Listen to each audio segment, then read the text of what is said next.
महोदय, हमारे बीच आज पाकिस्तान के अध्यक्ष की उपस्थिति इस सुखद परिवर्तन का प्रमाण है। व्यक्तिगत असुविधा के बावजूद उन्होंने गणराज्य दिवस समारोह देखने के लिए हमारा निमंत्रण स्वीकार किया और वे यहाँ पधारे हैं। विदेशों के साथ महत्वपूर्ण संपर्क की दिशा में यह वर्ष चिरस्मरणीय रहेगा। इस वर्ष बाहर से कई एक सम्माननीय महानुभाव हमारे देश में आए। उनमें युगोस्लाविया के राष्ट्रपति, चीनी लोकराज्य के प्रधानमंत्री, श्रीलंका के प्रधानमंत्री और इंडोनेशिया के प्रधानमंत्री का मैं विशेष उल्लेख करना चाहूँगा। इन महान नेताओं का स्वागत करना हमारा सौभाग्य था।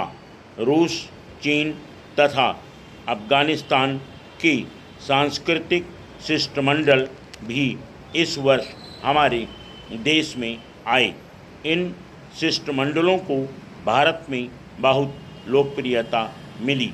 ऐसे आगमनों और राष्ट्रों में सांस्कृतिक शिष्टमंडलों के आदान प्रदान की उपादेयता निश्चय ही बहुत अधिक है। संयुक्त राष्ट्र संघ के आदर्शों में हमारी आस्था यथापूर्ण स्थिर है।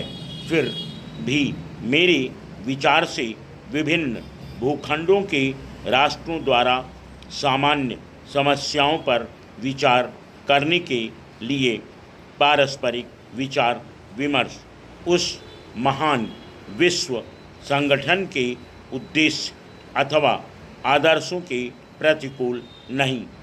एशिया और अफ्रीका के राष्ट्र इंडोनेशिया में अपना एक सम्मेलन कर रही हैं, जिसमें वे निजी समस्याओं पर विचार करेंगे। मुझे बहुत प्रसन्नता है कि बोगोर सम्मेलन और प्रस्तावित जकार्ता सम्मेलन का आयोजन करने में भारत कुछ सहायता कर सका है। यह सब कार्य निश्चय ही बहुत बड़े हैं। इनमें आगे बढ़ने के लिए दृढ़ संकल्प और आत्मविश्वासी बने रहने की प्रेरणा मिलती है। यह उस नए युग का आरंभ मात्र है जिस भू पर उतरने की हम प्रतिज्ञा कर चुके हैं। जो महान कार्य हमने अपने ऊपर लिए हैं, उन्हें संपन्न करने के लिए भारत को अपने प्रत्येक नागरिक की सद्भावना, सहयोग तथा सहायता की अपेक्षा है। यह अब प्रत्यक्ष होता जा रहा है कि लोगों में आशा तथा आत्मविश्वास की कमी नहीं और भारत के भविष्य में उन्हें पूर्ण विश्वास है। ये शुभ लक्षण हैं। अपने पिछड़े हुए और दलित भाइयों से दो शब्द कहकर मैं इस संदेश को समाप्त करता हूँ।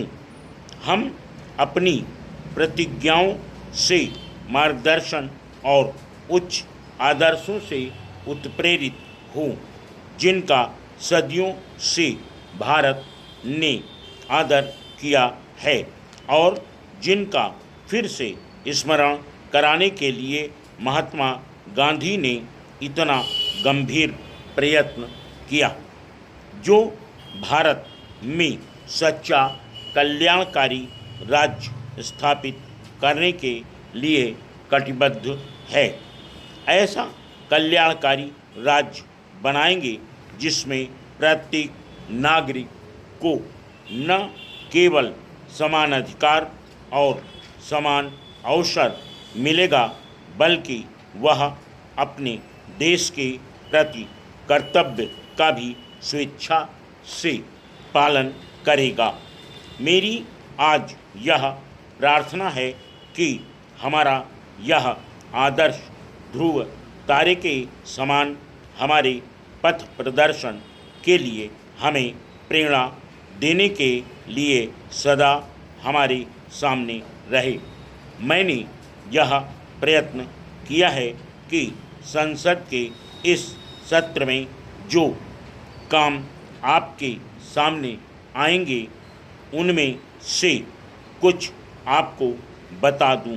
मुझे आशा है कि आपका परिश्रम हमारे देश के कल्याण के लिए सफल होगा और भारत गणराज्य की यह नई संसद में मैत्रीपूर्ण सहयोग का एक उदाहरण उपस्थित करेगी। Full stop.